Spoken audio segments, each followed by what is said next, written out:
Okay everyone, welcome to Slot D. Today I'm going to talk to you a little bit about social reward, what this has to do with education, and then I'm going to bring this into social media because this is where I'm going with my blog topic. I think social aspects of education are very important because the schooling system as it is, it's a group of children together interacting, discussing, and even with teacher-student interactions there's a lot of communication going on, and it's important to consider this when we're thinking about education. So, to start off with, a comment by Dewar et al., that's how you say it, said, "If you feel smart, you are smart." The idea here is, if we encourage students in their abilities, they will have increased confidence in their abilities. They argued that this increases confidence in abilities, which makes students more resilient. So if they get a bad grade, or they don't understand something, or they're really struggling, that they'll bounce back from this much more easily. And this encouragement is usually done through praise and reward, and just making them comfortable in their own abilities. So, praise against punishment. It's a kind of an ongoing debate in educational psychology. Research by Grill et al. Suggests that reward and praise is much more effective than using forms of punishment. So he found that teachers who use demerits are less effective at improving motivation than teachers who use star charts, and those who include both still aren't receiving the same motivation levels of those who just use star charts. As for what praise is pointing out the good work students have done. It's kind of ignoring the bad work and just working on the growth and just encouraging them to do what they're doing good, but improve this even more. So does this actually improve our learning? Well, in a dance class study by Sugawara and Tankra, they found that by praising students, they were encouraging more learning. By students actually spent longer actually learning the dance moves, and they performed these with more accuracy. And when they were asked about the meaning behind the dance moves, they seemed to demonstrate more understanding about what the choreography meant. This is they also tested people who weren't praised, who didn't show this advantage, and they didn't perform moves with any accuracy.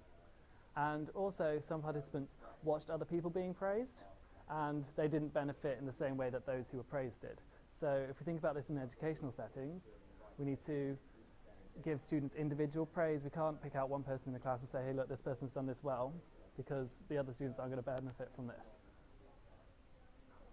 So if we're moving off dance class and into more models of learning, a model of learning by Haring, 1978, is composed of 4 different stages. These are accuracy, fluency, generalization, and adaptation. So our traditional consideration for what learning actually is are these 3rd and 4th stages. So our ability to adapt information, move it into different circumstances, understand that information means different things depending on the situation. But praise is only really effective in these first 2 stages. So if we have a look at how it can help acquisition. Acquisition is when we've heard all the information and we're beginning to recall it, but we're not doing it with much accuracy. We're just coming up with words that we think might be an actual answer. So the goal here is to improve this accuracy. So praise would focus on the growth in accuracy rather than pointing out what's been said incorrectly. So this week you were able to correctly define 15 out of 20. That is up from 8. So we're focusing on the improvements in students.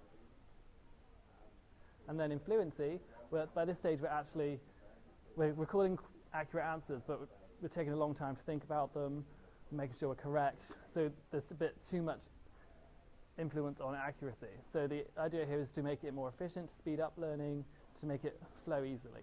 So for praise, we're focusing more on the quantity of correct answers. So we'll praise an increase in quantity. So you were able to complete 36 correct digits in 2 minutes.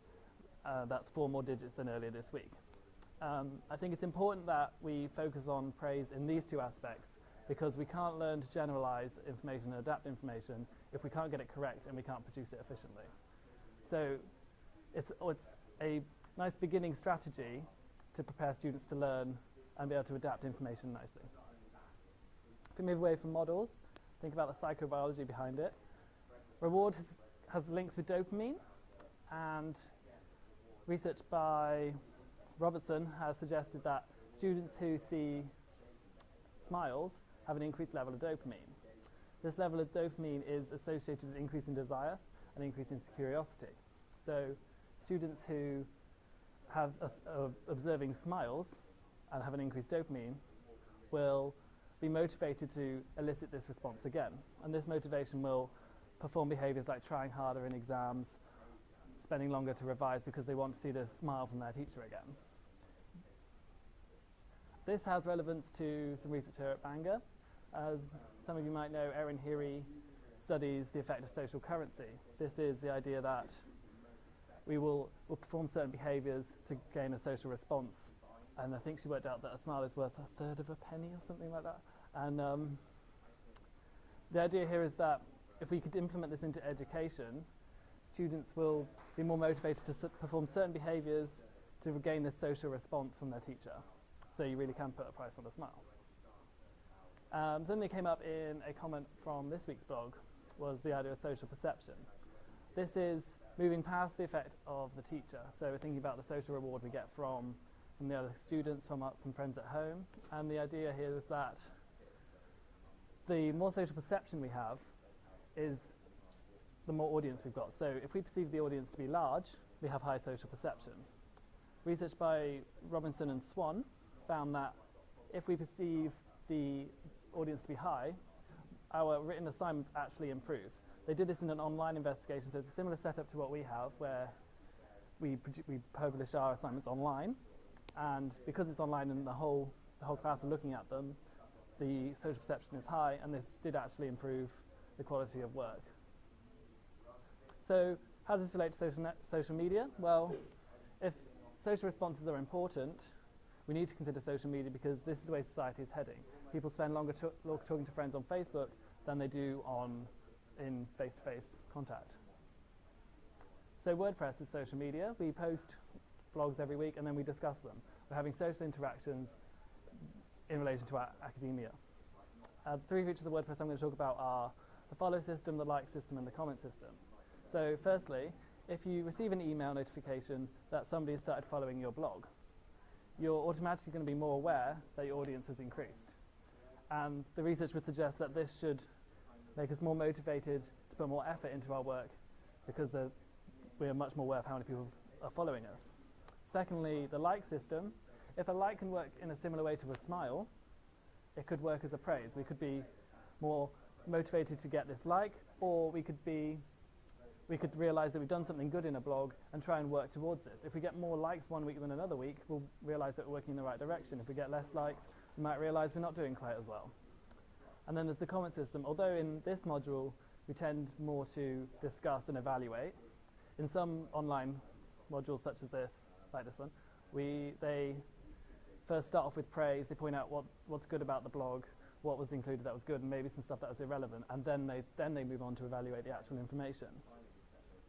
And finally, about WordPress. WordPress has the ability to link with other social media sites, so you can share on Twitter, Facebook, you can link it with other blogs. So if we have a look at Facebook, Facebook has a much larger network than WordPress. People have more friends on Facebook than they do who follow their blog.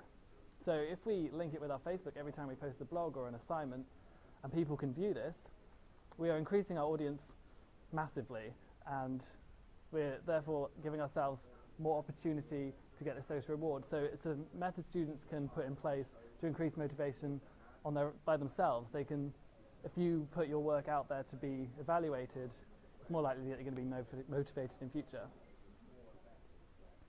And of course, with all reward systems, there are some disadvantages. There's the fact that this learning behaviour won't be demonstrated when we take away the praise, which is possibly not the attitude we want to get in our students.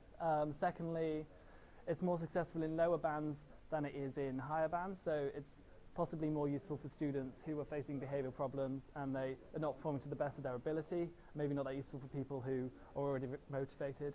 And finally, you need to actually appreciate society. You need to understand that social reward has value. So this sort of research hasn't actually worked with children who are on the autism spectrum because they either don't recognise the smile or the smile doesn't mean anything and it won't increase those dopamine levels. So to conclude, teachers should think about how they present themselves following following praise. A smile can go a long way, and students should try and motivate themselves by posting their work on social network sites, trying to increase their audience in whatever way they can, just to increase this motivation. Thank you for listening.